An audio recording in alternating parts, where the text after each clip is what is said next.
So we've got a decision to make. We can continue President Bush's economic policies, the policies that got us here in the first place. That's the course that my opponent would have us follow in this race. He said we made great progress economically under President Bush. His economic advisors said we're going through a mental recession.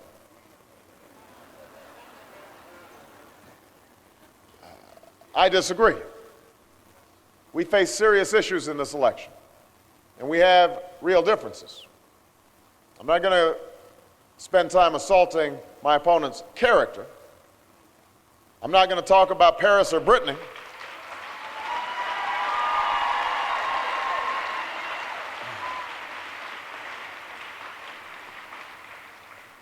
I will, however, compare our two economic visions for the future. My opponent wants to keep giving tax breaks to companies that ship jobs overseas. I want to end them and start giving incentives to companies that create jobs here in the United States of America. I don't think 463,000 lost jobs this year is economic progress. My opponent wants to give $300 billion worth of tax breaks to big corporations and the wealthiest Americans. Under his plan, more than 100 million middle-class families wouldn't see a penny of direct tax relief. I want to put a tax cut of up to $1,000 into the pockets of 95% of working Americans to offset the struggles that people are having paying gas and food and health care bills. If you're a family making less than $250,000 a year, my plan will not raise your taxes one penny.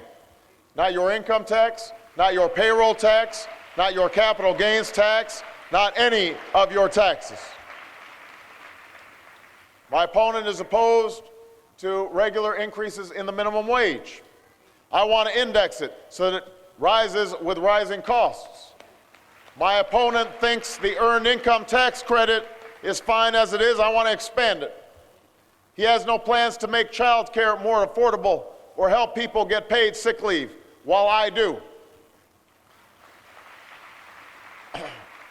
My opponent does not have an agenda to figure out how are we going to deal with critical issues like our urban infrastructure, putting people back to work, dealing with ex-offenders who are out of jobs.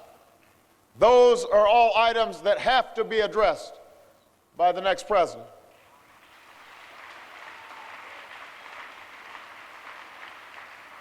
Under my opponent's proposals, if you're doing well right now, if you're doing spectacularly well, you're likely to keep doing really well.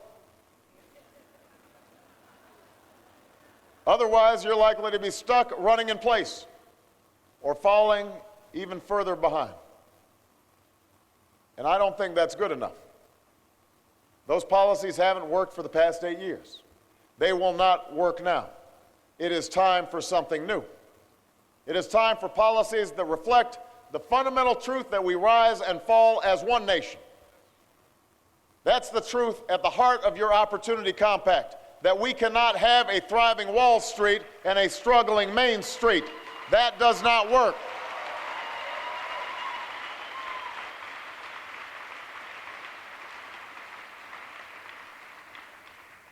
When wages are flat, prices are rising, more and more Americans are mired in debt. Our economy as a whole suffers. Our competitiveness as a nation suffers. Our children's futures suffer. So we all have a stake here. And that's why your Opportunity Agenda is a compact, not a guarantee, not a promise, but a call to responsibility. Because we know that government can't solve all our problems, and government can't and shouldn't do for us what we can do for ourselves. Raising our children the right way, being good neighbors and being good citizens, becoming leaders in our industries and communities. We know that the American dream isn't something that happens to you, it's something you strive for and work for and seize with your own two hands.